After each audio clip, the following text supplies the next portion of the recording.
La femme dévouée aussi doit le savoir. Il n'y a pas un autre chemin. Il n'y a pas une autre voie. Il n'y a pas une autre puissance. Il n'y a pas d'autre secouriste excepté ce sauveur. Et dit, sachez-le tous. Et que tout le peuple d'Israël le sache. C'est par le nom, voyez cela, c'est par le nom de Jésus-Christ de Nazareth que vous avez crucifié et que Dieu a ressuscité des morts. C'est par lui que cet homme se présente en pleine santé devant vous. Vous allez tenir en bonne santé aujourd'hui. Tout ce qui a été ôté de votre vie et qui vous rendait impuissant, impotent, le Seigneur va pourvoir. En Matthieu chapitre 1, verset 21, un ange l'a déclaré. Et il a déclaré pour toutes les générations, chacun partout, elle enfantera un fils. Et tu lui donneras le nom de Jésus. Car Jésus, c'est lui, Jéhovah qui sauve. C'est lui, le justificateur. C'est lui, le juste.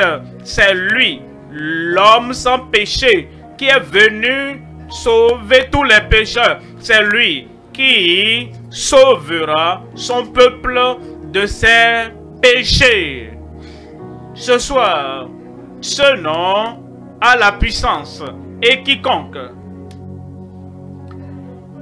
invoquera son nom sera sauvé.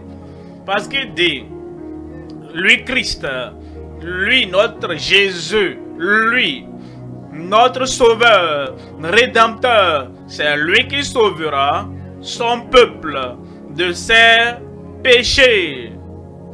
Pourquoi? Pourquoi doit-il le faire? Pourquoi est-ce que tu ne peux pas te sauver toi-même? Le péché est un lien. Le péché est une servitude. Le pécheur est en servitude. Les mains sont liées.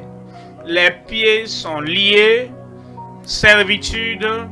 La voix est maintenue par une autre puissance, une grande puissance que celle de l'homme.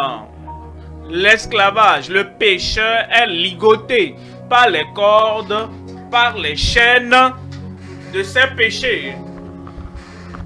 Et à cause de cet esclavage, il ne peut pas se délivrer lui-même. Il a besoin d'un sauveur. Il a besoin de quelqu'un qui brise les jougs. Il a besoin de quelqu'un qui va l'affranchir de la prison du péché, de la pollution du péché, du pouvoir du péché, le châtiment du péché. Ainsi donc, c'est lui le sauveur. Et lorsque nous n'arrivons pas à nous sauver, il est venu. Il est venu apporter le salut pour nous. C'est lui notre Christ, notre sauveur. C'est lui notre médiateur. Le nom puissant et fort, c'est lui qui sauvera son peuple de ses péchés. Félicitations ce soir. Le salut te parvient. Parce qu'il est si puissant que tout ce qui te lie, toutes les habitudes pécheresses qui te ligotent, et tu n'arrives pas à t'en échapper de toi-même, Christ est venu et Christ va te sauver. Où es-tu?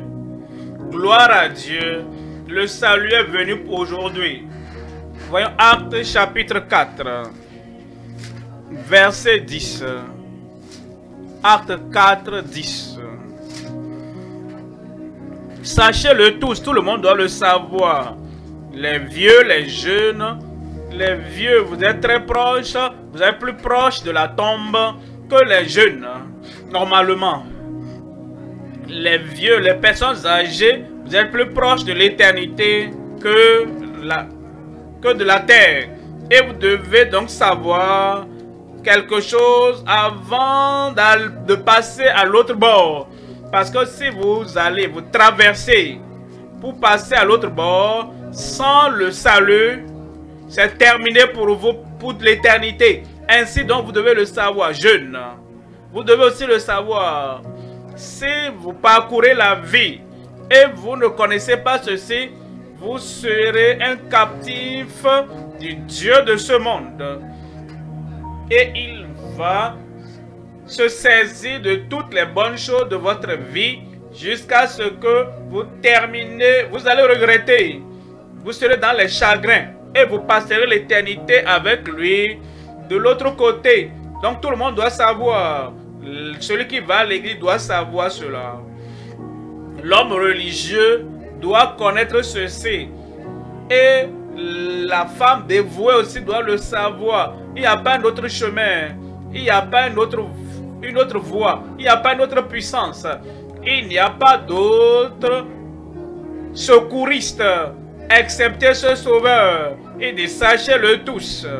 Et que tout le peuple d'Israël le sache. C'est par le nom, voyez cela, c'est par le nom de Jésus-Christ de Nazareth que vous avez crucifié et que Dieu a ressuscité des morts. C'est par lui que cet homme se présente en pleine santé devant vous. Vous allez tenir en bonne santé aujourd'hui. Tout ce qui a été ôté de votre vie et qui vous rendait impuissant, impotent, le Seigneur va pourvoir. Verset 11. Jésus est la pierre rejetée par vous qui bâtissez. Il y a des gens qui essaient de bâtir leur vie et disent Christ le Sauveur. Ils le mettent de côté et ils essaient de bâtir leur vie. Comment est-ce que tu peux le faire? Il est la fondation. Et tu n'as pas de fondation pour ta construction. Il y a des gens qui essaient de bâtir un type de ministère. Et ils veulent faire ceci ou faire cela. Et ils disent, le ciel est la limite. Mais mettre de côté cette pierre, le Sauveur. La fondation même pour le succès dans tous les domaines de la vie. Il y a des gens qui essaient de bâtir une nation. Et il met de côté cette pierre. Tu ne peux pas bâtir quoi que ce soit de substantiel, quelque chose avec succès, quoi que ce soit d'important sans cette pierre. Christ est dit, Jésus est la pierre rejetée par vous qui bâtissez et qui est devenue la principale de langue. La principale de l'an. Comme vous en faites la fondation de votre vie sera bâtie. Votre famille sera bâtie.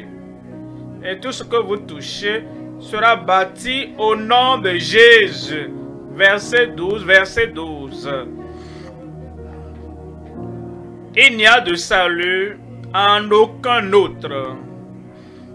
Il n'y a de salut, il n'y a de rédemption en aucun autre.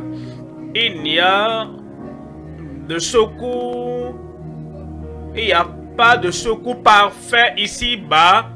Il n'y a pas de secours parfait en aucun autre. Il n'y a de pardon, de libération en aucun autre. Il n'y a de libération en aucun autre. Car il n'y a sous le ciel aucun autre nom qui a été donné parmi les hommes par lequel nous devions être sauvés. Si le salut est ton désir et doit l'être, si le salut est ton fardeau et il doit l'être, si le salut est la possession que tu veux et ça doit l'être, il n'y a aucun autre nom qui a été donné parmi les hommes par lequel nous devions être sauvés. Et nous dit en Philippiens chapitre 2, lisons là-bas le verset 9, en Philippiens 2, 9. C'est pourquoi Dieu l'a souverainement élevé et lui a donné le nom qui est au-dessus de tout nom. Il lui a donné un nom, le nom qui est au-dessus de tout nom. Quel nom connais-tu?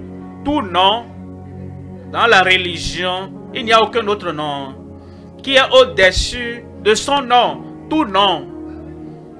Dans tes célébrations, dans ton adoration, tout nom que tu penses, ah, ceci va aider. Tout nom, n'importe où, dans n'importe quelle nation, dans n'importe quelle génération, dans n'importe quel siècle, tout nom, pas un groupe de personnes, par lequel, c'est pourquoi Dieu l'a souverainement élevé et lui a donné le nom qui est au-dessus de tout nom. Verset 10, il dit, afin qu'au nom de Jésus, tout genou fléchisse dans les cieux, voyez cela, sur la terre, voyez cela, et sous la terre.